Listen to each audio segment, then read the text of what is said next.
Phase 0. Weapons at the ready, lads! Lieutenant Helkin ordered through an almost hoarse whisper as we approached the gates to the disused, malignant Bailey, a long-ignored stain in the grand keep of the Castle of the Twilight Star. It was an ancient castle, built to house a growing community around the height of the Unification Wars. But, as often happens, once the war was over, once all the lands were under one banner, the community began to fade. The numbers of inhabitants waning over long, unproductive years. The military-industrial complex just was not needed at this level. As such, many sectors of this great grand keep fell into disrepair, settling into a slow rhythm of abandonment and redevelopment, following as the power of the throne waxed and waned. This particular tower was rarely in line for any sort of redevelopment by any authority of the crown. Long left to the elements, it was assumed that it was merely malcontents that had moved in, and should the crown need it, it would be purged and restored, no fuss, no muss. A few patrols had been through the area. There's little good or ill news was heard from within, and that should have been a red flag. Hindsight being what it is, there was nothing we could do save what was happening now. We don't know how many of those transfiguring bastards there are out here, but after all this time, they must be dug in deep, Helkin continued, dividing his attention between his men and the open no-man's land beyond the large door. The light of the morning sun slowly reclaimed the Bailey from the oozy night. The twilight was a time of transition. Seldom were the beasts seen after sunup, and the guards were either just waking or getting ready to turn in, too weary even to extract themselves from their armor. The Bailey was of a decent size, so large in fact it was really difficult to believe it had fallen so far from glory. Dominated by crumbling wall segments and large broken stones, it was like the blocks of a giant child's play chamber after they had finished for the day. This was a death trap waiting to happen. Now, I know we're all tired, but be gladdened. This may just be the break we were looking for. We could finally deal a decisive blow to those bastards. We can eliminate this threat once and for all. Helkin's speech was ending. Careful now. Calculated strikes. Remember your training. For the Empire! With that, the guards were off, keeping low as covered as they could, and this was the slowest assault ever. I am no warrior. I spend my time in the main keep, studying, teaching, assisting with the task of healing. Mine was the work of the mind. Yet this transfiguring threat, as it was, much worse than any in the upper echelon was willing to admit. But it was indeed getting to the point where the public might need to be informed and something major done about it. Something the Emperor was loath to do. As each stage was cleared, Helkin escorted me closer to the end. At last, the crumbling tower was cleared, and I was standing in the inner sanctum. Only 4 of the original squad of 50 were still standing. Few yet lived but had fallen and laid outside the sanctum and might need to be put down to contain the threat. The chamber was a mess. Few corpses littered the floor. Alchemical apparatus made up the majority of the central area. Chests of clothing and equipment lay looted. This whole chamber was a hot mess. All right, Lecter, Helkin panted as blood ran down his arms. He had somehow gotten far more injured than I would have thought he could simply by acting as my bodyguard. We have done our part. Time for yours. He needn't have bothered. I was already examining the equipment. He turned to his men. Dolph! Without mercy, quick as lightning, Dolph ran Helkin through, as one of the others sliced off the head of the 4th. You're one of us, Lecter, he accused as he pushed Helkin off his sword and approached me menacingly. How could you kill your own kind? I gazed dispassionately with a raised eyebrow. I hadn't expected this, though, in retrospect, it should have been a certainty in my mind. Transfigurers had penetrated the guard. I knew this. I had used a few drops in the barracks to pass on information to my unseen contacts. It was dangerous to know one's accomplices too well in this situation. As a trueborn, my senses were orders of magnitude above even the turned. I had made a habit of ignoring them, easier to disguise myself when done, and this was apparently to my detriment. I carefully scented the air for the telltale signs of my kind, though I needn't have. The flesh of the two turned before me twitched. Their adrenaline and other endorphins strived to prime their bodies for war. Trueborn had greater control over the change, and I wondered for a moment if I could still transform fast enough, or even if it was necessary to do so to put down these dogs. Amazing how instinct drove me to hate the turned, even those outside my own pack, though in reality, all were outside my pack. I had been a lone wolf for far too long. I like to believe I was above instinct, but it was a powerful motivator. The turned were unturned that had managed to use our blood to improve themselves. Most died in agony when the blood was introduced to them, but some became immune, though some, it seemed, were not affected at all. In the eyes of most trueborn, and apparently even to me, turned were mongrels, though slightly higher than the unturned in acceptability. They were, after all, strong enough to survive, coming in contact with our blood and all. These thoughts had kept us in the shadows for far too long, when we were, by rights, the alpha race. Naturally submissive to trueborn, it should have been child's play to assert dominance over them. I was out of practice. The greatest of alphas could assert dominance with subtlety. Only aggressive betas tried to use physical force. As such, I was in a bit of a sticky wicket. The key was to not look away, to bear the soft bits and show no fear, as an unseen battle of wills, and when one's essence probed the others for a weakness, chinks in the armor in the shadows. The unmixable auras would blend and separate until one's place was determined. At least, that's what my father had told me before sending me to study at the academy. I had never attempted it on my own. I had no real idea if I was truly alpha or not. This was compounded by the fact I had to assert dominance over two wills at the same time, each angry. Granted, they were epsilons and sleep-deprived, but finally, their auras retreated. I was an alpha after all. Now that was settled, Dolph let out a low growl. We do what we have to protect our pack.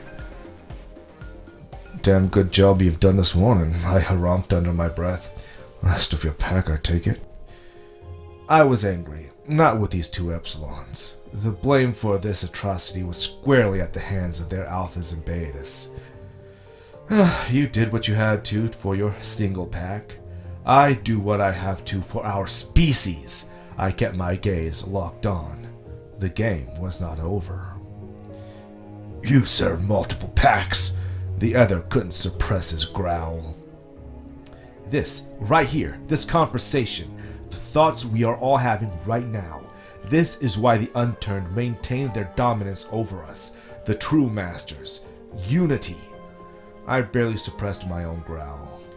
They do not divide themselves into packs. Yes, they serve tribes, but the tribes also united, when there was little open need for hostility and when there was no gain. We, on the other hand, always service our petty squabbles before all, claiming territory and holding it long after it should be left to rot. We need that kind of unity if we are to stand against them and finally take our rightful place as the apex. I had been fighting my instinct for years, decades, or so I thought. Standing amongst non-pack, I was a hair's breadth away from ripping out their throats, despite successfully asserting dominance. I had yet to convince other alphas of the true value of unity. Now I realized I hadn't even tried. This would take far more effort than I had feared. I spoke out of turn. The other's gaze fell to the floor. "You should have honor."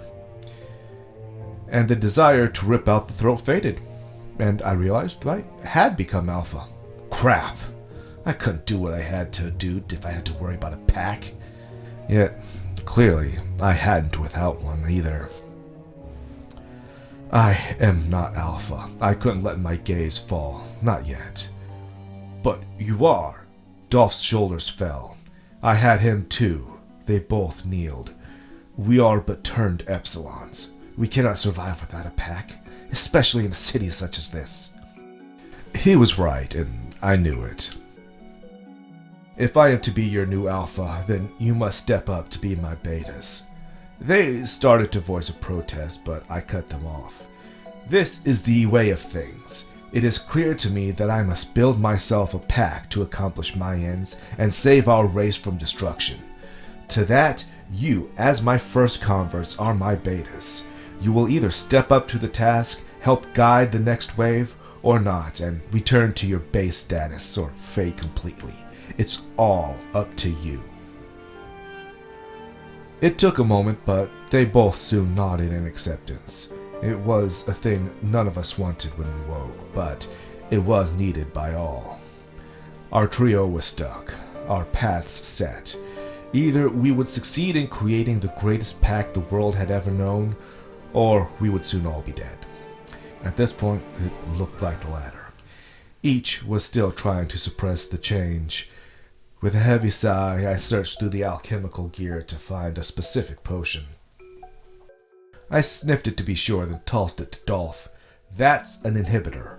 Drink some of that before we are all forced to do something we will regret. Once you have yourselves under control, go out and tend to the fallen, and don't kill any more today unless you have to." They nodded, and each took a swig, grimacing at the taste and walking out of the chamber to do my bidding. That part actually felt kind of good. Like many rulers, past and present, the Emperor only held court in the throne room. For all the other day-to-day tasks of running the state, the desk room was where it happened. From his grand, oversized desk, the lord of the land looked over and weighed decisions and issued edicts as stewards made copies, collated, and filed from their own almost tiny desks around the room. For guests with some proper esteem, there were some other desks. But for the rank and file such as myself, there was a cushion in front of the big desk. The sun had been up for a while, and breakfast was settling in my stomach. For a moment before I entered the throne room, I steeled myself. After a calming breath, I entered and knelt respectfully on the cushion, noting that it had been changed out recently, much more plusher than I remembered. "Highness, I bear the final report from the activities of this morning." He bade me rise. As the most senior of the raid, I felt compelled to explain. "While our victory was Pyrrhic, it is of no fault of your men. They all fought with distinction. I have no use for excuses from a man, while skilled, is not skilled in the matters he is groaning on about. You have no grounds to speak on such matters," he scoffed. "You were there to monitor the battle. You were there to find answers, and here to advise me on strategy and tactics to end this menace once and for all. And we are no closer to that end, are we?" "I can only speak on matters I have information, and there just wasn't that much there you're standing edicts for." "I know my edicts." He put his quill down and glared at me. It took all my will not to engage in dominance play. "You were there to find information. Anything. What did you find at the Bailey?" For a moment I was silent. Words would not come while my instinct was to exert dominance. "Father," the princess saved me. As a princess, she would not normally have been allowed to take part in anything like this, but she had no brothers, and used her guile, after her mother died, to convince the Emperor that if she knew how to run a state, when she married, she could ensure that the new prince would toe the line of the Emperor that the Emperor himself had set, and not his own. She was a force to be reckoned with. and I was certain she knew what I was. But as she had made no aggressive moves, in fact, she appeared to be helping me, so I had to let her be for now. Should we not interrogate the survivors? Examine corpses? Look at the equipment they left behind? Salvage? As my court's gold delights in reminding me, I have edicts. Exposure to their blood, or any chemical they have for that matter, is dangerous for our people. Death and turning are too much of a risk. Is that not right? He looked me over, waiting for me to dispute. Can you guarantee you will not pass should you accept my daughter's suggestion? There are no guarantees, sire. I was struck. My plans for a united clan of Pax faded before my eyes. A full-blown war between the unturned and the other Pax, and who knows what else, would be too much to handle, even if I had a full pack. I am the Emperor. I can reverse them should I be convinced it's in my empire's best interests. He thought for a moment.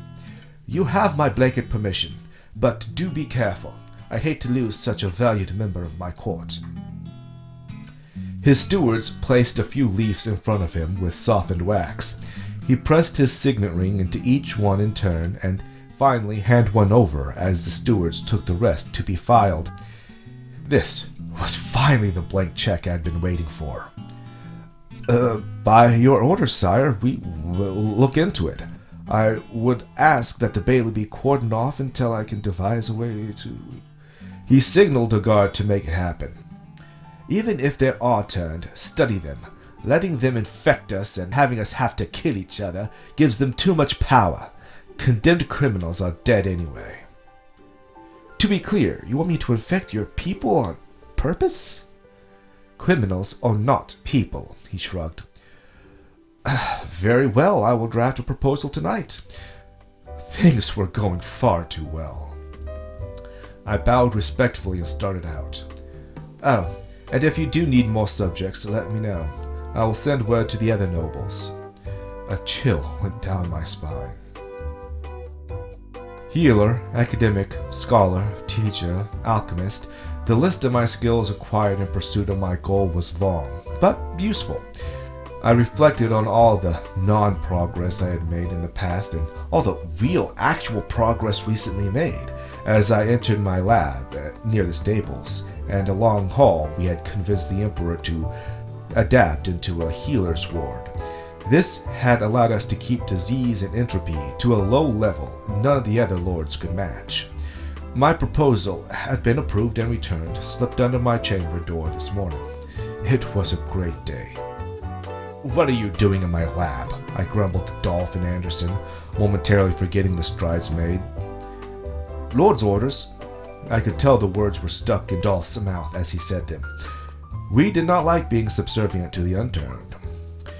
You are to interrogate us, and study us, and learn exactly how we escaped without major harm.